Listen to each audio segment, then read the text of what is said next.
দেশ ছাড়েন ২ ডজন মন্ত্রী এবং এমপি। আজকের বাংলাদেশ প্রতিদিন পত্রিকা ১লা আগস্ট ২০২৪।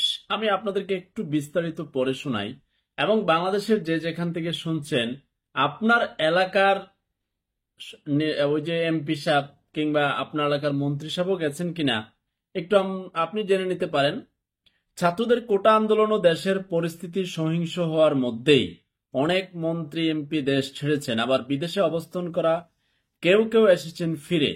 গত ১৪ জুলাই দেশের পরিস্থিতি নাজুক দেখে বিদেশ থেকে ফ্লাইটের টিকিট কেটে ঢাকা ছাড়েন অনেক প্রভাবশালী। তারা যুক্তরাষ্ট্র, Canada, Singapore, Australia, Bharat, Thailand, চীন ও দুবাই আছেন। এখন কারা কারা আছেন আমরা একটু বিস্তারিত আপনাকে বলে দেই পত্রিকা মারফত, কারণ এটা গুরুত্বপূর্ণ ব্যাপার। একটু মনোযোগের সহিত শোনার চেষ্টা করার অনুরোধ রাখছি। কারা কারা গেছে আমরা একটু জানার চেষ্টা করি। গত ১৫ জুলাই মধ্যরাতে দেশ ছাড়েন সাবেক অর্থমন্ত্রী আ.হ.ম মোস্তফা কামাল মানে লোটাস কামাল। পরিবারের ৫ সদস্যকে নিয়ে তিনি রাত ১টা ৪০ মিনিটে এমিরেটস এয়ারলাইন্সের একটি ফ্লাইটে লন্ডনের উদ্দেশ্যে ঢাকা ত্যাগ করেন। একদিন পর ১৬ জুলাই লন্ডন যান মিরপুরের ঢাকা এমপি ইলিয়াস মোল্লা। পরে তিনি ২৬ জুলাই দেশে ফিরে আসেন বাংলাদেশ বিমানের একটি ফ্লাইটে। একই দিন পরিবারের ১১ সদস্য নিয়ে কুমিল্লা ১১ আসনের এমপি ও সাবেক রেলমন্ত্রী মজিবুল হক দুবাই যান। রাত ১১টার কিছু আগে এমিরেটসের একটি ফ্লাইটে তারা ঢাকা ছাড়েন। ইমিগ্রেশন সূত্র জানায়, প্রাথমিক ও গণশিক্ষা মন্ত্রণালয়ের প্রতিমন্ত্রী অধ্যাপক রুমানা আলী ১৬ জুলাই যান মালয়েশিয়া। তার সঙ্গে ছিলেন পরিবারের ৪ সদস্য। এদিন আরও ২ এমপি বিদেশ যান। তাদের মধ্যে রয়েছেন ময়মনসিংহ ৮ আসনের এমপি মাহমুদ হাসান সুমন। তিনি পরিবারের ৪ সদস্য নিয়ে গেছেন সিঙ্গাপুরে। অপরজন হলেন কুমিল্লা ৮ আসনের এমপি আবু জাফর মোহাম্মদ শফিউদ্দিন। তিনি গেছেন চীন। ১৭ জুলাই রাত ১টা ১১ মিনিটে হংকং এয়ারলাইন্সের একটি ফ্লাইটে অস্ট্রেলিয়ার সিডনিতে যান চট্টগ্রাম ১ আসনের এমপি মাহবুবুর রহমান। তিনি অস্ট্রেলিয়ায় তার পরিবারের কাছে যান। এ সময় ঢাকা ৫ আসনের আওয়ামী লীগের এমপি মশিউর রহমান মোল্লা সজল ভারতে সফরে ছিলেন। সূত্র বলছে, পরিবেশ, বন ও জলবায়ু পরিবর্তন মন্ত্রী সাবের হোসেন চৌধুরী আমেরিকা থেকে দেশে ফিরে আসেন ১৭ জুলাই। রাত ১১টা ২২ মিনিটে এমিরেটস এয়ারলাইন্সের একটি ফ্লাইটে তিনি সস্ত্রীক ঢাকা অবতরণ করেন। ভোলা ৪ চরফ্যাশন মনপুরা আসনের এমপি আবদুল্লাহ আল ইসলাম জ্যাকব দুবাই গেছেন পরিস্থিতি শান্ত হওয়ার পর ২৭ জুলাই। যোগাযোগ করা হলে তিনি জানান, কোটা সংস্কার আন্দোলনের পুরো সময়টিতে তিনি তার নির্বাচনী এলাকাতে ছিলেন, যদিও তার এলাকায় কোটা সংস্কার আন্দোলনে তেমন কোনো প্রভাব পড়েনি। সাবেক পররাষ্ট্র মন্ত্রী একে এম আব্দুল মোমেন এমপি ছিলেন আমেরিকায়। তিনি ফিরে আসেন ২৮ জুলাই। ভোলা ৩ আসনের এমপি নুরুন্নবী চৌধুরী শাওন সস্ত্রীক থাইল্যান্ড থেকে দেশে ফিরেছেন গত ২৬ জুলাই।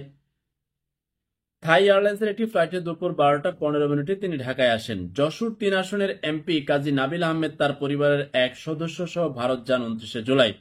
দুপুর ১২টা ৪০ মিনিটে নভো এয়ারের একটি ফ্লাইটে তারা কলকাতার উদ্দেশ্যে ঢাকা ছাড়েন।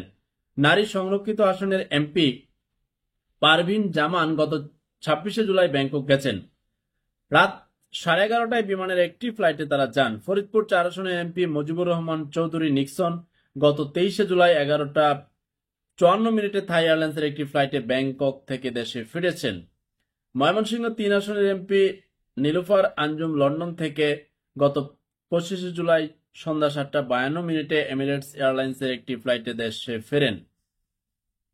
অর্থ প্রতিমন্ত্রী ওয়াসিকা আয়েশা খান ২৫ জুলাই কানাডা গেছেন, যদিও এটি তার সরকারি সফর বলে জানা গেছে। সফর সঙ্গী হিসেবে তার সঙ্গে আরো ২ কর্মকর্তা রয়েছেন। এমিরেটস এয়ারলাইন্সের একটি ফ্লাইটে সন্ধ্যা ৭টা ৩০ মিনিটে তিনি ঢাকা ত্যাগ করেন। চট্টগ্রাম ১০ আসনের এমপি মহিউদ্দিন বাচ্চু ২৮ জুলাই টরন্টো থেকে ঢাকায় ফেরেন। রাত ১১টা ৫৫ মিনিটে বাংলাদেশ বিমানের একটি ফ্লাইটে তিনি দেশে আসেন।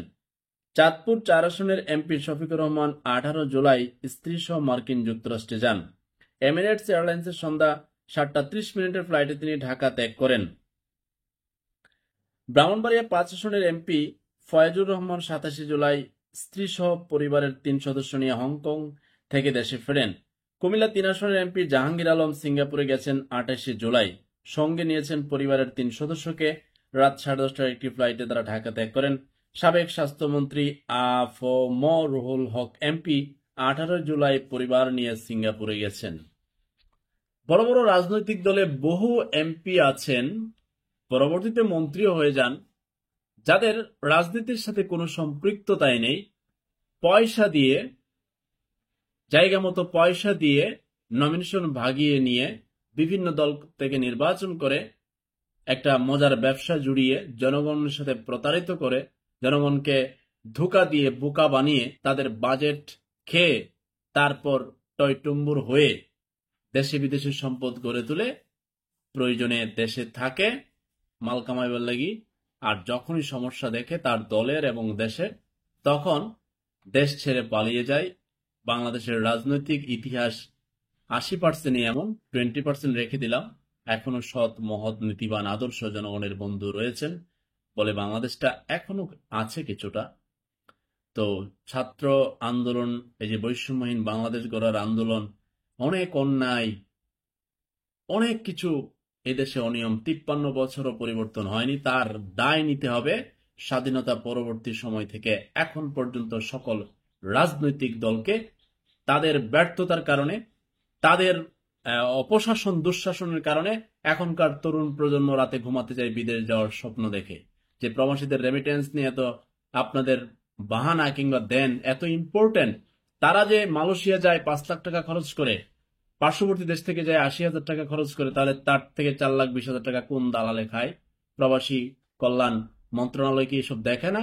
তাদের বিচার আচার করে না?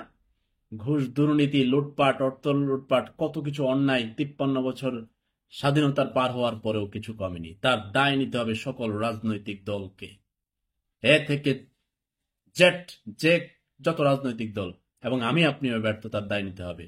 যে শিশুদেরকে আমরা একটা নতুন পরিবেশ দিতে পারিনি, তার মন খোলামেলা শৈশব দিতে পারিনি, পরিষ্কার পরিচ্ছন্ন শৈশব দিতে পারিনি, কিশোরদেরকে খেলার মাঠ দিতে পারিনি, শুধু দখল দখল দখল দখল, লুটপাট লুটপাট সকল দল করেছে।